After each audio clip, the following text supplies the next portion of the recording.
শ্রদ্ধানবত চিত্তে তাদের এই অবদানকে স্মরণ করার মধ্য দিয়ে আজকে প্রেস ব্রিফিং শুরু করছি।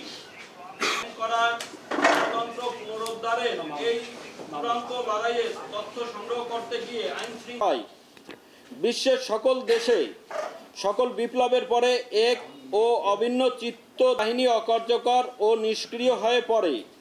আইন ও সংবিধান লঙ্ঘনের এক প্রবণতা দৃষ্টি কিছু বলার জন্য অনুরোধ জানাচ্ছি আপনাদের সামনে। বসে বলুন।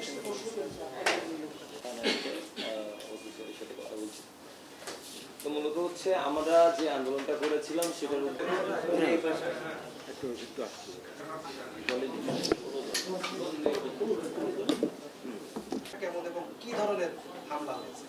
কি ধরনের হামলা অনেক জায়গায় হয়েছে।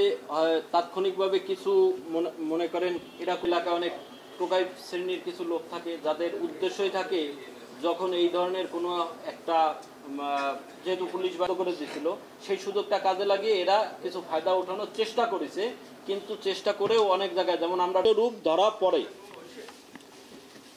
পতিত স্বৈর শাসক শেখ হাসিনার এবং তার দ্বারা অনেকে নানা রকম হয়তো প্রভাবিত হয়েছে, নানা রকম ভাবে তার প্রভাবের দ্বারা ক্ষতিগ্রস্ত। পতনের পর সরকারের পতনের পর কার্যত সারা দেশে থানাগুলোতে পুলিশ শূন্য হয়ে যায়।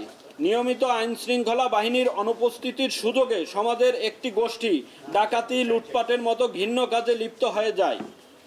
রাজনৈতিক মতভিন্নতা কিংবা অতীতের হয়ে যাওয়া অন্যায়ের প্রতিশোধই নয়, পরিস্থিতির সুযোগ নিয়ে লুটপাট করাই যাদের লক্ষ্য। এরকম একটা গুজব ছড়ানো আছে।